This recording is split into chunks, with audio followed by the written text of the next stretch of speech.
You're standing in a room full of people who are supposed to love you, supposed to support you, supposed to believe in you. Instead, they're laughing, not with you, at you. My own brother looked me dead in the eyes at my father's retirement party and said, quote, "You're the biggest disappointment this family has ever produced." Everyone laughed. My cousins, my uncles, even my own mother smirked into her wine glass. That was 4 years ago. Last month, that same brother showed up at my office building, the one with my name on it, begging me for a job. And oh, the look on his face when I said no. Chef's kiss. This is the story of how I went from family punching bag to the one person they all need, and how I made absolutely sure they'd never forget what they did to me. If you've ever been underestimated, mocked, or made to feel like you'd never amount to anything, this one's for you. Hit that like button right now. Subscribe if you love a good comeback story, and buckle up, because what you're about to hear is probably the most satisfying revenge arc I've ever lived through. Trust me, you're gonna want to hear how this ends. Let me take you back to the beginning. I grew up in what most people would call a successful family. Dad was a lawyer. Mom was a real estate agent. My older brother, Marcus, golden child, straight A's, varsity athlete, got into an Ivy League school on a full scholarship. The kid could do no wrong. Then there was me. I wasn't bad at school. I just wasn't interested. While Marcus was grinding through AP classes and prepping for the SATs, I was teaching myself graphic design, learning how to code, spending hours on forums talking to people about startups and entrepreneurship. To my family, that was just wasting time on the computer. My dad used to shake his head at dinner and say, "When are you going to do something real with your life?" Real. That word haunted me. Because to them, real meant college. A degree. A 9-to-5 job with benefits, following the script they'd written decades ago. I tried explaining my vision, told them I wanted to start my own digital marketing agency, that I'd been freelancing, building a client base, learning the ropes. My mom literally waved her hand like she was swatting away a fly. "Sweetie, that's nice, but you need a backup plan. You can't build a life on internet stuff." Internet stuff. That's what she called the industry that would eventually make me a multimillionaire. But back then, I was just the family screw-up, the one who didn't apply himself, the cautionary tale they'd tell at family gatherings. Fast forward to 4 years ago. Dad's retiring after 35 years of practicing law. Big party, fancy venue, everyone's dressed up, giving speeches, talking about his legacy. I showed up in a suit I could barely afford, driving a beat-up Honda Civic that made embarrassing noises every time I hit the brakes. At this point, my business was struggling. I had clients, sure, but barely enough to cover rent. I was eating ramen 4 nights a week and wondering if maybe, just maybe, my family was right. Maybe I was a failure. Marcus arrived in a brand new Mercedes, fresh off a promotion at his law firm. Everyone fawned over him like he'd just cured cancer. During dinner, Uncle Ray asked what I was up to these days. Before I could answer, Marcus jumped in. "Oh, he's still doing his little computer thing, playing entrepreneur." The table chuckled, polite, condescending laughter that made my stomach turn. I forced a smile. "Actually, business is picking up. Just signed a pretty big client last week." Right, my dad interrupted, raising his glass. "Well, here's hoping you figure it out eventually. Champ. Like I was 12 years old. But the real knife in the back came later. After the speeches, after the cake, I'm standing by the bar, nursing a drink I couldn't afford, when Marcus walks up with a few of our cousins. He's drunk. Not sloppy, but that loose, confident drunk where people say what they really think. He claps me on the shoulder, hard. "You know what, little brother? I gotta hand it to you. Most people would have given up by now." I turned to face him. "What's that supposed to mean?" He leaned in, and I'll never forget the look in his eyes. Pity mixed with contempt. I mean, you're almost 30, still chasing this silly dream, barely scraping by. Mom and Dad are too nice to say it, but... He paused for effect, making sure our cousins were listening. You're the biggest disappointment this family has ever produced." The words hit like a freight train. Our cousins tried to hide their snickers. One of them muttered, "Brutal dude." Marcus laughed, like he'd just delivered the punchline to a hilarious joke. I stood there, frozen, my face burning, my hands shaking. I wanted to scream, to punch him, to defend myself. Instead, I set down my drink, walked out of that venue, sat in my crappy car, and cried. I'm not ashamed to admit it. I cried like a kid, because it wasn't just Marcus. It was everyone. My whole family had watched him humiliate me and said nothing, did nothing. In that moment, I made a decision. I was going to prove every single one of them wrong. And when I did, they'd remember this night. They'd remember what they said, what they did, and they'd regret it for the rest of their lives. The next morning, I woke up with swollen eyes and a crystal clear mission. No more half measures. No more playing small. No more letting fear or doubt hold me back. I worked like a man possessed. 16-hour days, cold calling potential clients, refining my pitch, learning everything I could about SEO, paid ads, content strategy, conversion optimization. I stopped going to family events, stopped answering calls. I needed to cut out the noise, the negativity, the constant reminder that I was supposedly failing. My first big break came 3 months later. Landed a client in the e-commerce space who needed a complete digital overhaul. The contract was worth $50,000, more money than I'd ever seen in one place. I hired my first employee, then another, then another. Within a year, I had a team of 8.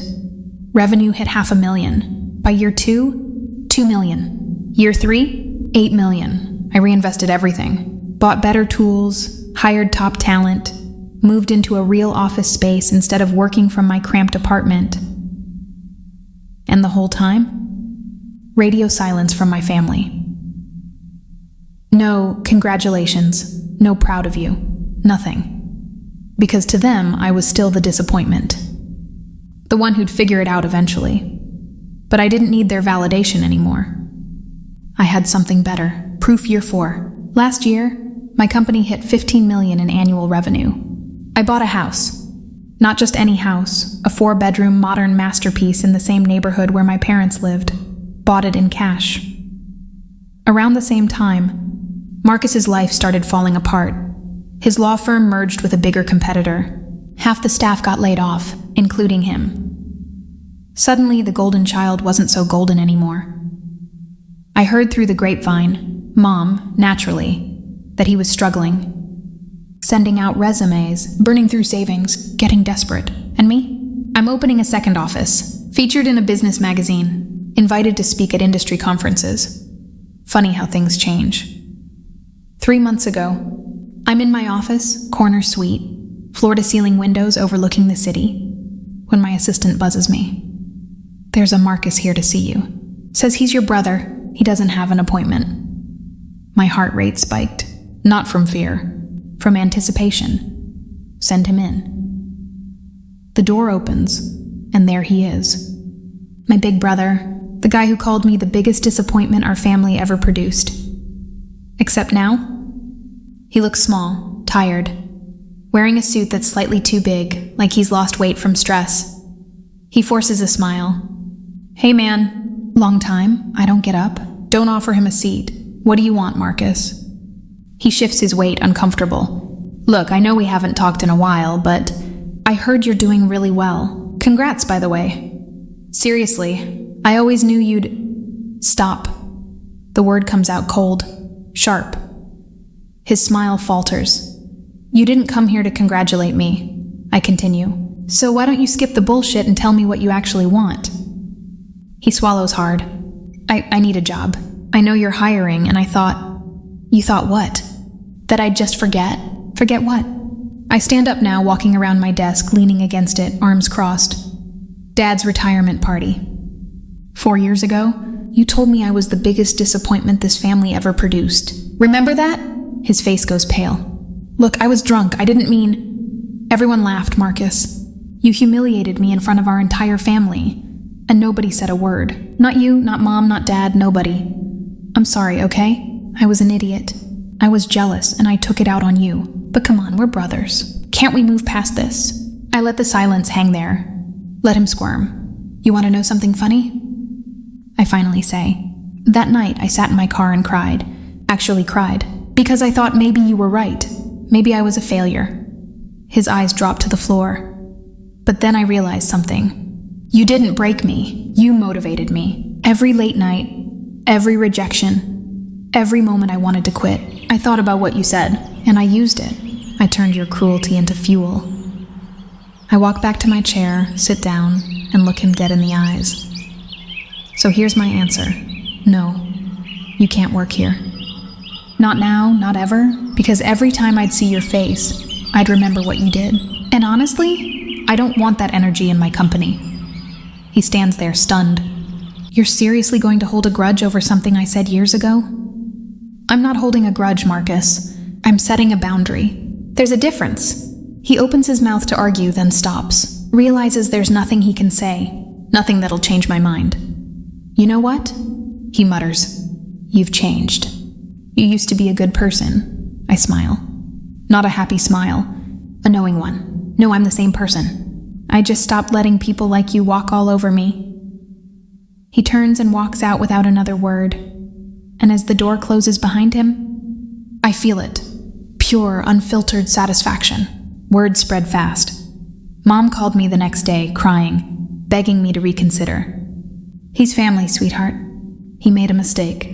Can't you find it in your heart to forgive him? Mom, where was your heart when he humiliated me? Where was Dad's? Where was anyone's? Silence. That's what I thought. Dad tried the stern approach. You're being childish. Family helps family. Funny, I said. I don't remember you helping me when I needed it. One by one, relatives started reaching out. Some apologetic, some accusatory, all wanting me to be the bigger person. But here's the thing about being the bigger person. It usually just means letting people get away with treating you like garbage. I was done with that. Last month, my company hit $20 million in revenue. I'm in talks with investors about expanding nationally. And Marcus? Last I heard, he's working at a mid-tier firm, making decent money, but nothing close to what he had before. My parents still don't really talk to me. They send awkward holiday cards, but there's no warmth there anymore. They chose sides, and it wasn't mine. Some people might think I'm bitter, that I should have been the bigger person, forgiven and moved on. But you know what? I sleep like a baby. I built something incredible. I proved that I wasn't a disappointment, that my dream wasn't silly, that I was right all along. And the people who mocked me, who laughed at me, who made me feel worthless, they know it too. And that's the sweetest revenge of all. Sometimes the best revenge isn't elaborate schemes or petty payback. It's success. Undeniable, unavoidable success. It's becoming the person they said you'd never be. And it's making sure that every time they see your name, hear about your accomplishments, or think about what could have been, they remember what they said, what they did, and they live with it.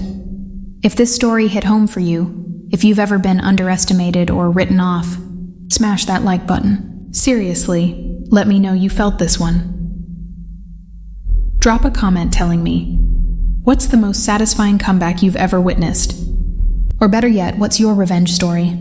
And obviously, if you want more stories like this, stories about justice, karma, and people getting exactly what they deserve, hit subscribe and turn on notifications. Because trust me, we're just getting started. I'll see you in the next one.